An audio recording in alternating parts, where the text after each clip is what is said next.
everyone. Hello, NBA fans, and welcome back to another episode of the NBA The Week That Was.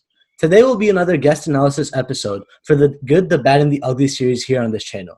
Today with me, I have Sahan, and we'll be analyzing the Pacers. Introduce yourself, Sahan. Hey there, I'm Sahan. I'm going to become a junior at Stevenson High School in Illinois. And yeah, I'm just a really big Pacers fan. I was born in Indianapolis, so I've grown up a fan of any Indiana sports related. So I'm also a Colts fan. And yeah, thanks for having me, Raghav. Yeah, thanks for being here, Sahan. So let's get right into it. What were your opinions on the Pacers before the season got suspended? Um, I really liked what our general manager and our system just did before the season started, because we had a lot of notable departures, especially Bojan Bogdanovic, right when he was proving that he was a star, almost starter on a contending team. Like right after Victor Oladipo got injured last year, he started averaging 18, 19 points per game. Even though the Pacers did get swept in the Celtics series, that was mainly due to many number of reasons. But I think Bojan played great, averaged 20 points per game. And now you can see he's consistently putting up good numbers with the Jazz. Same thing, we lost Thaddeus Young. He was a key defender and a key offensive player. But that, those departures, such as those two, really led the way for other players to come in and just almost fluidly take their role. So, for example, obviously Malcolm Brogdon, probably the biggest acquisition this summer. Malcolm Brogdon has been great. He's been a great general, floor manager, I guess.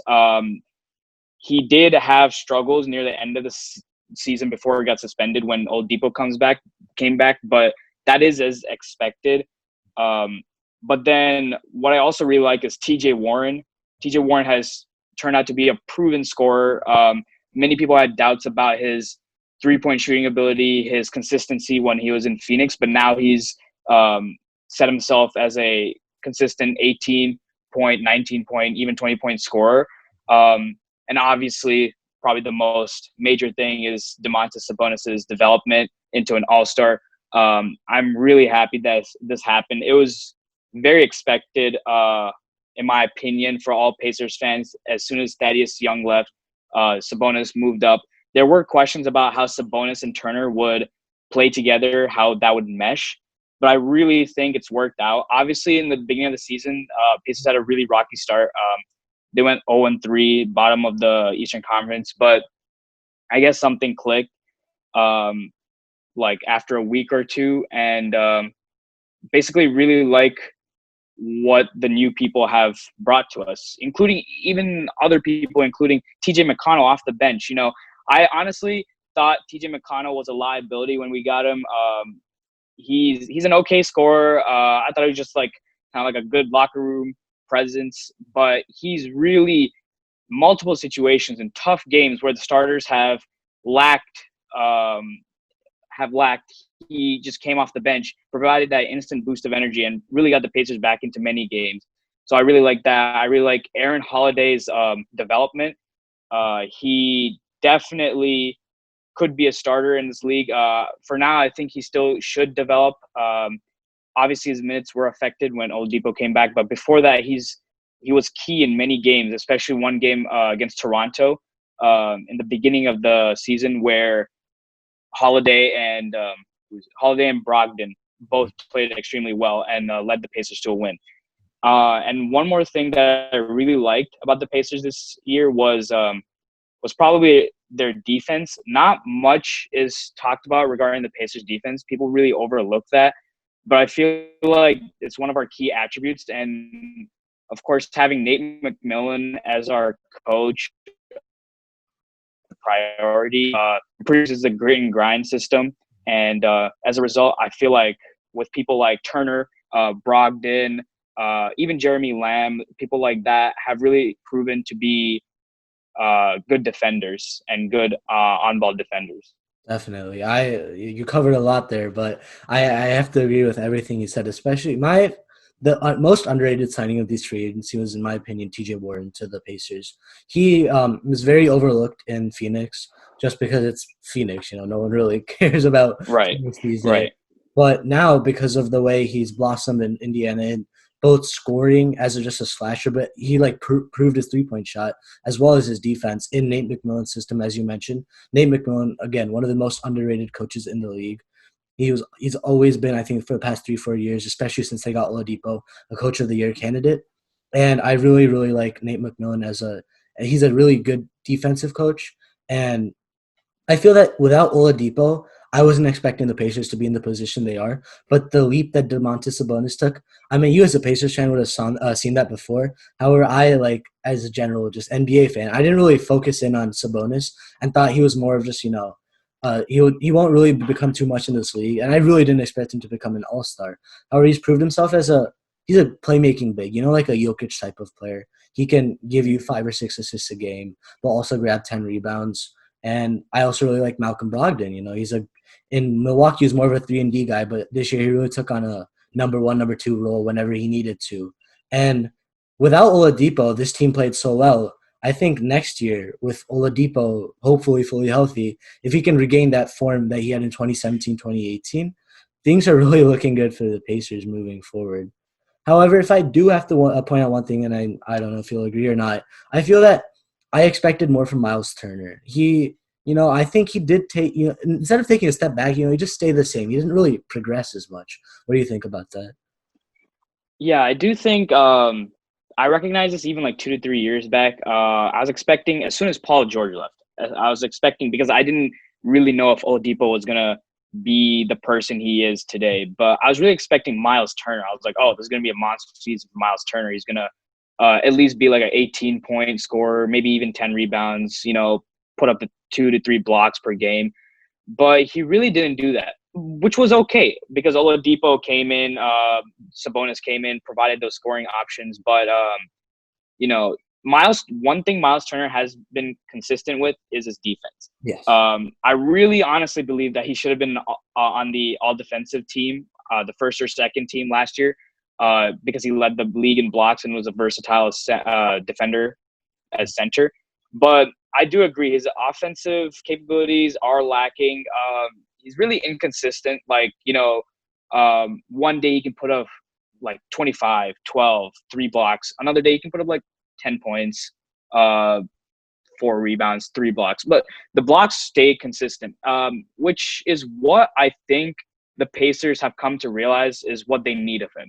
Mm-hmm. They don't really need him to be a scoring option anymore because we already have a lot of scoring options, such as obviously Brogdon. Oladipo was a scoring option, but now obviously the injury might affect that. But T.J. Warren, Domantas Sabonis, I don't think he really needs to be that scoring option. So I'm okay with him, as he said, like not regressing, but he's staying the same as long as he shows up on the defensive side of the playing field. And I really believe in many clutch situations he has proven to be that.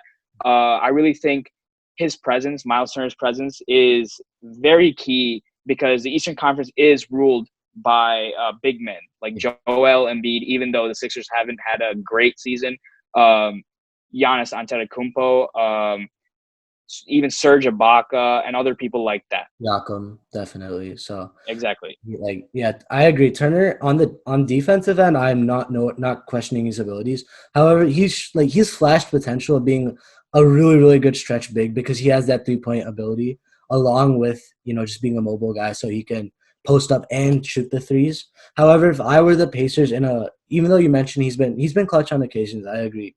I remember he's been, he's shot some good shots in the end. However, if I were the Pacers, I would finish with a lineup of, given the fact that the NBA is moving towards a small ball world, especially the Rockets, but if I were the Pacers, I would put in Brogdon at the point guard, Oladipo or Jeremy Lamb at shooting guard, and then Oladipo or Jeremy Lamb at the small forward. T.J. Warren, even though he's undersized, I still feel because of his, I think he's just a gritty player. He could guard a power forward. And then Sabonis at the center, given the fact that he's quite, he's not most mobile, so he could guard people down in the paint. Yeah, I would definitely agree with that. As much as I would love to see that, honestly, I don't think that's that would happen under Nate McMillan Mhm. because how much he preaches defense and how much he preaches old school basketball. I do agree. If Jeremy Lamb, I was honestly thinking when Oladipo came back, they could keep Jeremy Lamb on the starting five somehow and honestly create like a really good team. Mhm. But obviously Jeremy Lamb got injured that one game, torn ACL against Toronto. So that's really sad to see. But I honestly think that he doesn't have to come back the player he was. He can even like go back a little bit and still be a valuable valuable option for the Pacers. So I really do agree with that. This is a bold take that I have, but I feel that Sabonis and Oladipo both can't really be number one options. I feel that they could be very, very good number two options on a championship winning team, as Pascal Siakam was for the Raptors last year. You could argue, or Kyle Lowry. However, what I feel is if Turner continues to stay on that track, even though he's a really good defender, Turner and Lamb, unfortunately, given his ACL injury, he probably won't come back to the player like scorer he was. Why not trade those two and like a first round pick and get another potentially like a star type of player, convince people on the abilities that the potential that Turner has and just the complemental abilities of Jeremy Lamb and get that star that if they can Pacers can get that makes them the true contender from the East in my opinion.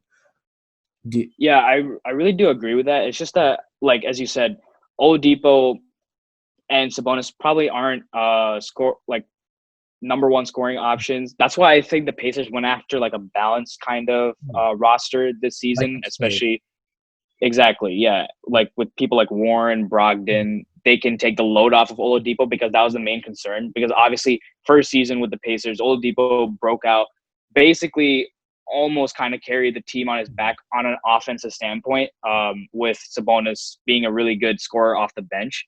But I really do agree with that fact. It might Pacers obviously might lose some things on the defensive end, but I feel like in today's league, people can make up for that with their offense, yeah, especially with other teams like the Rockets and stuff yeah, like that. yeah, So I exactly. really do think that's a good idea. Yeah. So let's talk about Orlando. How far do you see the Pacers going in the resumption of the NBA? What seed? First of all, what Honestly, seed do you think they'll be? yeah. I'm sorry. What seed do you think they'll be? Do you think they'll go up or down? Right now, I think seed, right? Sorry. Yeah. they're the fifth seed right now, right above the 76ers. I honestly feel like they'll probably stay at that fifth seed. I truly believed if the season didn't get canceled, I felt like they had a shot at the fourth seed because the Heat, even though with their amazing start to the season, were struggling, if I do remember correctly, nearing the end of the season, before it got canceled, obviously. So I thought maybe Pacers could start to slowly get back into a role because I remember literally the game before the day it got suspended. Oladipo went against the Celtics. Pacers did lose, but Oladipo scored like 27 points, hit like 5 or 4 3-pointers, and was starting to really look like his old self. So I thought they would end up as the fourth seed and obviously have that home court advantage against the Heat. But now I think they'll stick to that fifth seed kind of spot. The only real threat is, of course, the 76ers. And we really don't want to drop down to that sixth seed because otherwise we'll have to face Boston, which is almost certainly a first-round exit, in my opinion. Boston's just too loaded. But it all depends on the 76ers. All depends on how their chemistry works out because I think the Pacers have a great chemistry, even with Oladipo back, even with that slump that they had. But now it depends on the 76ers. It depends on Ben Simmons because I know he was injured, but luckily the season got suspended, so he had time to recover. It depends on how he comes back, and it honestly depends on the 76ers floor spacing. I feel like the Pacers will stay at that level that they are. If Oladipo and Brogdon like combine well together during the playoffs, I feel like Pacers have a chance of going to the second round. But to be honest, if I'm going to be a pessimistic, look at the realistic options, I don't think the Pacers are going to get out of the first round. Okay. I see I agree with you for the most part. I see two scenarios for the Pacers. One is they unfortunately dropped under the sixth seed just because of the fact that the 76ers, it's the first time that Embiid and Simmons will be going into the playoffs fully healthy, 100%. And, maybe this time they use this time to, just look at film, figure out that court spacing. That's the bad scenario for the Pacers. However, I also feel that they have a minor chance of rising up to the fourth seed, given the fact that Miami, it's very reliant, I feel, on Jimmy Butler, especially in the clutch, given the fact that a lot of their players are very young. Bam Adebayo's in his third season.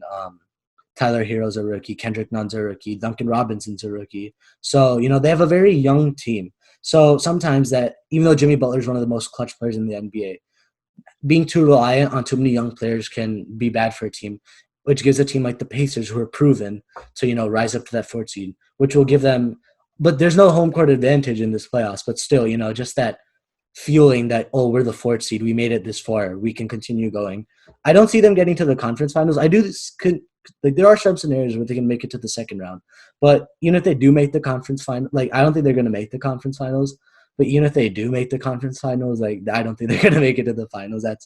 I think they Yeah. just got one or two pieces here or there to really make that jump to being a top three contender from the East. So yeah. Right. Yeah, I agree. I feel like now that Oladipo's back, I think next season kind of makes it or breaks it.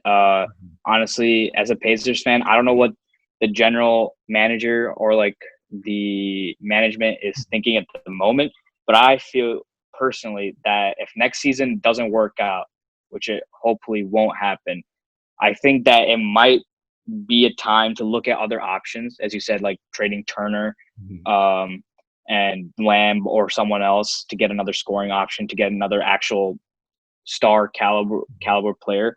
But yeah, I think that the Pacers overall this season did a good job, especially because of the fact that Oladipo suffered such a brutal injury last season. I really feel like they did really well. I felt like they could have done better, especially in the beginning of the season when they lost a lot of games to um, pretty easy teams, subpar teams. And when Oladipo came back, they had this gigantic slide, lost six straight because of that chemistry and that fit wasn't working out for a little bit. But I feel like definitely, I mean, Pacers fans have been saying this for years, but definitely run it back, I guess. Run it back, keep this group. If it doesn't work out, then we can see what happens. Yeah, I feel that and as I agree, next year's make it or break it. But then I can if they don't, tear it up, I see a future like the Toronto Raptors were before Kawhi Leonard, just mediocrity, making it to the second round, never Mhm. getting past because they don't have that star. However, I feel that if they can, really win next year, then they should maintain this score. But if they can't, then move on and figure it out in a different direction. Yeah, I definitely agree with that. It's just that, being in Indianapolis, it is obviously a challenge, because free agent market is very hard. Small market team obviously doesn't have the same glamour, I guess, as LA, New York, Chicago, even Yeah. Miami, other places like that. So it honestly depends on the draft Yeah. and depends on good trading, good signing, stuff like that. Yeah. Um, I do believe the Pacers, if it doesn't work out, like honestly, when Paul George was requesting to be traded or was indicating that he was going to leave the next year, uh, anyway, I really felt like the Pacers should have honestly blown it up, I guess, Mhm. in a sense then. But when they did get Oladipo, obviously I don't want them to blow it up right now, Yeah. seeing as a talent we have. So it really depends on what happens next year. You Mhm. know, hopefully we can make splash. The Eastern Conference is going to get even tougher with the Nets rising to the Mhm. ranks. KD, Kyrie coming back healthy. Um, but yeah, I'm not too sure myself, but I think the Pacers have a shot. Yeah. This year was certainly good for the Pacers. So yeah. Thanks for being here today, Son. It was great talking to you. Yeah, no problem. Thanks for having me.